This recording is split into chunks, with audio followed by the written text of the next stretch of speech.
Have you ever looked at your savings account and been like, man, I'm doing great? But then looked at the things you actually wanted to purchase with said money and realized, oof, I am not doing that great. Well, that is thanks to inflation.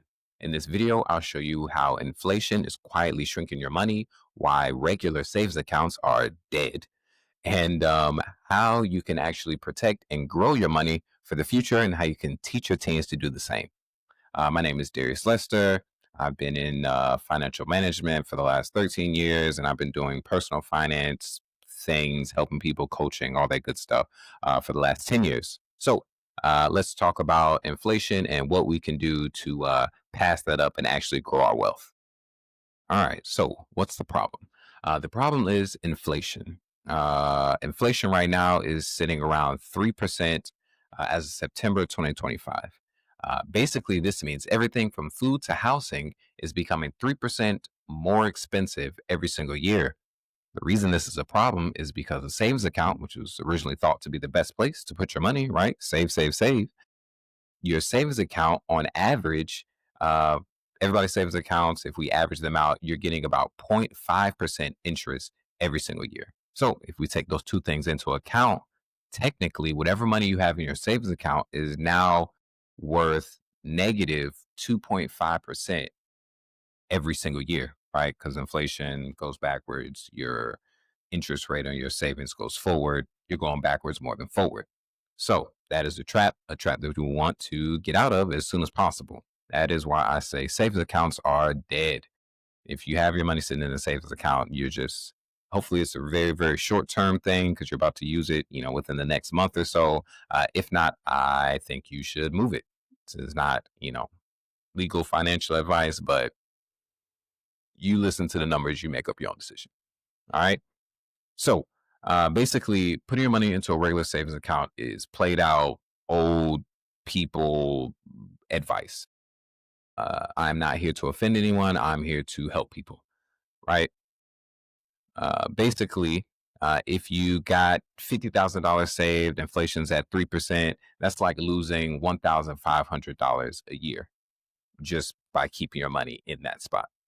Another way to think about it. So you get it.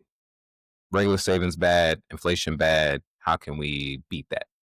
So, ways to fight back against inflation. Number one, move beyond the bank, right? You should teach your kids, and maybe even your spouse, about high yielding savings and short term investment vehicles, right? So, as a quick example, a nice maybe I'll throw a link in the bottom. A high yield savings account I created a couple months ago is with Everbank. They are giving out more than 4% interest annually. So hypothetically, if I were to leave my money in that bank year over year, I at least would be growing by 1% every year as opposed to going backwards and losing 2.5% every year with a regular savings account. Right. So as far as just holding your money into somewhere has to be held in a high yield savings account. If you have it in any other type of savings account, you're losing money, right? Now, even more so beyond that, let's talk about investing, right? If you follow any of my Facebook stuff or you're a part of Mammoth Money Academy, which you should be, there's a link in the description. Come join. You would know that investing gives you way more money than saving, right? So since inflation is constant, your investing needs to be constant. Set up reoccurring investments every paycheck, every month into diversified ETFs or maybe one of the top 10 stocks that are on the market. One of my friends did this recently. Just, I guess he heard me talk about it enough. He's like, all right, I'm ready. Made a Robinhood account. What should I get? Real simple advice, something Ian Dunlap from Earn Your Leisure's Market Mondays follows is two techs, two index. Basically, get two technology stocks, since technology stocks seem to be the quickest risers right now in the game, and then two index funds or ETFs because those are always considered the safest because they have multiple stocks within one price, right? Random ones, first ones that come to mind: VOO, VTI, SMH. These are ticker symbols. You type those in onto Google or a stock exchange, and you'll see what I'm talking about. And then Nvidia's going crazy. They just, what they just hit 5 trillion dollar valuation or something. They're ridiculous. Nvidia is great. Microsoft is tried and true. Google's cool. Amazon just laid off people and made money from it. Yes. Anyways, you need to invest in markets if you want your money to actually grow over time and not stay stagnant or deteriorate. And then, last but not least, a third way to combat inflation would be build assets.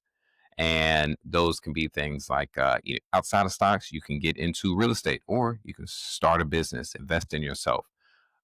These are other ways to where you can make a lot more than 3% off of your money or your sweat equity.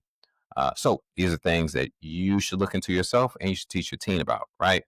Again, this is Darius Lester, financial coach, owner of Mammoth Money Academy. If you'd like any more knowledge about this, drop a comment below or join the academy. We'd love to have you. Have a good night.